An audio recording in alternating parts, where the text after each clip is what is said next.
tell me that I'm never.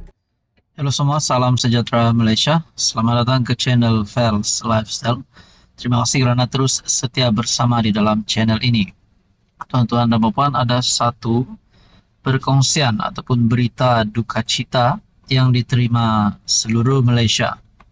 Perginya satu lagi pemimpin yang dikenali ataupun terkenal di seluruh Malaysia.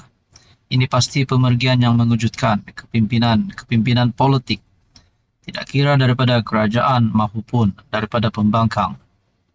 Satu perkongsian daripada Harapan Daily bertarikh 25 Julai. Bekas Speaker Dun Perak, Mat Isah meninggal dunia. Berita sepenuhnya, bekas yang di-Pertua Dewan Undangan Negeri Dun Perak, Datuk Mat Isah Ismail, 74 tahun, meninggal dunia petang semalam. Perkara itu dikongsikan Menteri Besar Perak, Datuk Seri Sarani Muhammad, menerusi kenyataan di laman Facebook malam tadi. Ini pasti satu pemergian yang mengejutkan Menteri Besar Perak. Menteri Besar Perak, Datuk Seri Sarani Muhammad, berkongsi kabar duka mengenai pemergian bekas yang di-Pertua Dun Dewan Undangan Negeri Perak, Datuk Mat Isah Ismail. Menurut beliau, Mat Isah meninggal dunia petang semalam pada usia 74 tahun. Sarani turut berkongsi gambar beliau menunaikan solat jenazah bersama jemaah dan turut hadir ke pengebumian Allahyarham Mat Isah. Menerima kabar duka, mantan Speaker Dun Perak, Datuk Mat Isah Ismail telah kembali ke Rahmatullah lewat petang tadi. Sama-sama kita sedekahkan Al-Fatihah buat roh Allahyarham. Mat Isah pernah memegang jawatan sebagai setiausaha sulit kepada Menteri Pertahanan Datuk Seri Najib Tun Razak dari 1993 hingga 1995. Selain menjadi adun, ahli Dewan Undangan Negeri Cangkat Jering selama 3 penggal dari 1997 hingga 2008. Beliau juga merupakan Ketua UMNO bahagian Bukit Gantang bagi penggal 2001-2003 dan dilantik menjadi Speaker Dun Perak selama 1 penggal bermula 2004. Makna kata, ini juga satu pemergian yang mengejutkan kepimpinan UMNO dan juga Najib Razak. Kerana disahkan di sini, Allahyarham pernah memegang jawatan sebagai setiausaha sulit kepada Menteri Pertahanan Datuk Seri Najib Tun Razak. Ini satu pasti berita duka cita yang menjadikan pemergian mengejutkan ramai kepimpinan politik di Malaysia. Tuan-tuan dan puan, sekian saja. Salam takziah diucapkan.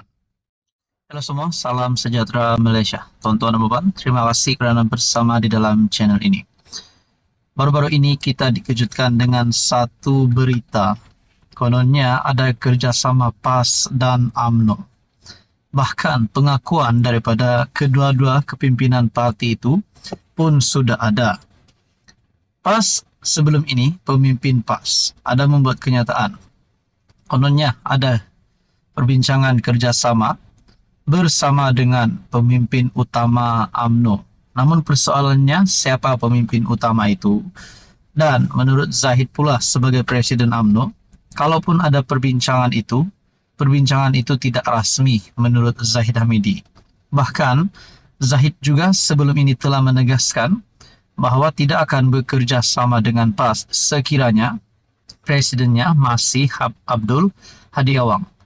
Nah, yang terkini, saudara-saudara, setelah ada perkara ini timbul, yaitu kerjasama PAS dan UMNO. Apa yang bakal dilakukan oleh Anwar sebagai pengerusi PH dan Perdana Menteri, dan apa yang dilakukan ataupun tindakan yang diambil oleh kerajaan. Nah, rupanya Anwar tidak mengeluarkan kenyataan berkaitan dengan ini. Mungkin ada, tetapi sudah pasti kenyataan itu, kalau ada pun, bukannya untuk memecah belahkan PH dan UMNO ataupun Barisan Nasional. Jadi saudara-saudara yang amat dihormati, berkaitan dengan ini, pemimpin Pakatan Harapan tak risau anggap perbincangan UMNO PAS hanya propaganda. Mungkin juga kita teringat berkaitan dengan kenyataan daripada anak Najib, Muhammad Nizar. Kononnya beliau berkomplot dengan PN untuk jatuhkan Menteri Besar Pahang ataupun Kerajaan Negeri Barisan Nasional. Namun beliau menafikan perkara itu. Jadi melalui perkongsian ini, tiada apa yang perlu dibimbangkan dengan kabar angin perbincangan antara pemimpin PAS dan UMNO bagi membentuk kerjasama dalam PRU akan datang, kata pemimpin Pakatan Harapan. Beberapa pemimpin PH yang dihubungi Malaysia kini berkata, pertemuan antara pemimpin parti politik, khususnya dengan pihak yang dianggap sebagai seteru, adalah perkara biasa. Timbalan Presiden Amanah, Mujahid Yusof berkata, parti politik dalam negara ini bebas untuk bertemu dengan mana-mana pemimpin parti lain dan pertemuan itu tidak semestinya hanya berkisar soal kerjasama. Pertemuan juga dibuat berhubung isu negara yang lain yang melibatkan kepentingan negara atau ummah. Saya sentiasa mengimani perbincangan rentas parti adalah perkara biasa untuk membincangkan. Perkara besar melibatkan negara, kita tiada halangan, katanya. Mujahid berkata demikian dengan ketika diminta mengulas jika PH bimbang dengan dakwaan berlakunya pertemuan antara PAS dan UMNO bagi membincangkan soal kerjasama dalam PRU akan datang.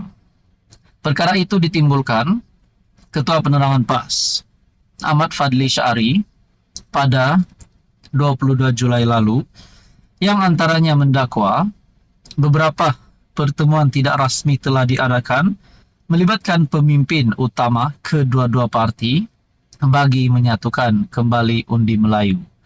Fadli mendakwa dalam satu pertemuan itu seorang pemimpin utama UMNO meluahkan rasa serba salah bekerja sama dalam kerajaan yang didakwa merugikan dan mengharapkan UMNO dapat kembali bekerja sama dengan PAS. Cuma mereka tidak berani ingin melawan apa yang diputuskan Presiden UMNO, Ahmad Zahid Hamidi. Adakah dengan ini sebenarnya ada pemimpin UMNO yang cuba tikam belakang UMNO ataupun kerajaan? Kita pun tak tahulah. Jadi berkaitan dengan artikel ataupun isu ini, apa komen Anda? Sekian saja, teruskan bersama di dalam channel ini.